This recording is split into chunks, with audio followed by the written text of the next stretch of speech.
आप आज की ब्रेकिंग खबर सुनने से पहले हमारे चैनल को सब्सक्राइब कर लें और अगर नहीं किया है तो इसकी बेल आइकन को प्रेस करें, लाइक का बटन दबा लें और हाँ, अपने दोस्तों के साथ शेयर करना ना भूलें। तो आइए चलते हैं सबसे बड़ी ब्रेकिंग खबर की तरफ।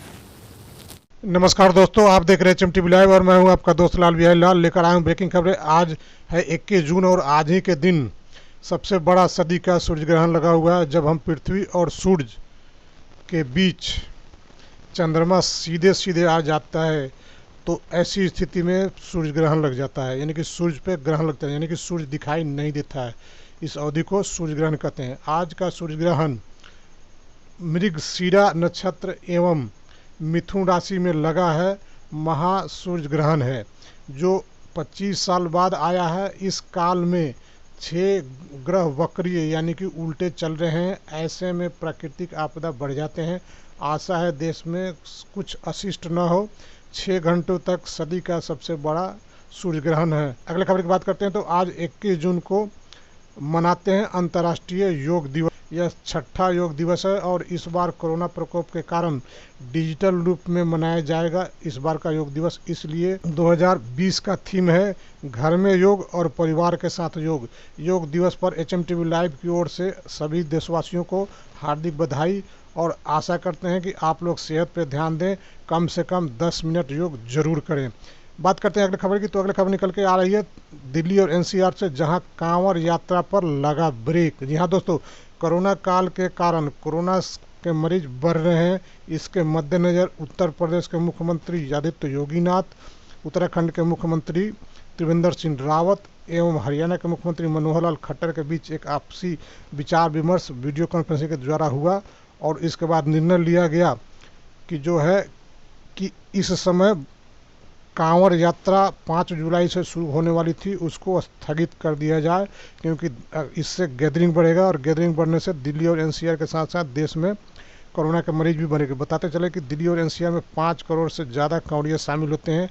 यह निर्णय जो है सो गृह मंत्री अमित शाह से चर्चा के बाद लिया गया है। बात करते हैं अगले खबर की, तो अगले खबर दिल्ली से निकल के आ रही है, जहाँ दिल्ली के लेफ्टिनेंट गवर्नर अनिल बैजल ने मारा यू टर्न। जी हाँ दोस्तों, कल ही लेफ्टिनेंट गवर्नर ने दिल्ली के 5 दिनों के लिए आवश्यक रूप से हॉस्पिटलाइज यानी कि सरकारी क्वारंटाइन होना जरूरी था। इस पर दिल्ली के CM ने आपत्ति जताया था और कहा था कि दिल्ली में लोग कोरोना टेस्ट कराने से बचेंगे और अनजाने में कोरोना के मरीज को वाहक बनेंगे और कई मरीज कोरोना के जैसे कि अनजाने में बढ़ेंगे। इसलिए ज़रूरी है कि इस पर पुनर्विचार किया जाए और लेफ्टिनेंट गवर्नर ने पुनर्विचार किया और जनहित में यह फैसला वापस ले लिया। अब दिल्ली में माइल्ड और एसिम्प्टोमेटिक केस के मरीज जो होंगे वो घर पर ही होम क्वारंटाइन हो सकते हैं। अगले खबर की, तो अगले खबर चीन के सीमा से निकल के आ रही है, जहाँ गलवान घाटी पर चीन के दावों को भारत ने नकारा और विदेश मंत्रालय ने कहा है कि गलवान घाटी क्षेत्र के संबंध में स्थिति ऐतिहासिक रूप से स्पष्ट है।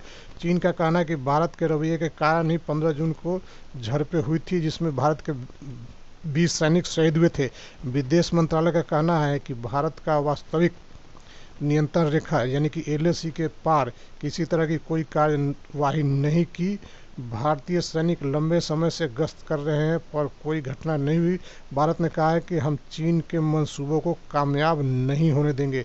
इसलिए भारत सरकार ने सेना को हाथ खोल दिए हैं, यानी कि सेना अब स्वतंत्र है ताकि त्वरित निर्णय लिया जा सके और किसी युद्ध की आशंका या स्थिति आई तो उसमें सरकारी लेट लतीफ़ी के कारण कोई निर्णय लेने में देरी नहीं हो। अब बात करते हैं अगले कोरोना अपडेट के, तो अभी तक कोरोना में जैसे कि देश में जो है पिछले 24 घंटों में 15,413 मरीज बढ़े हैं।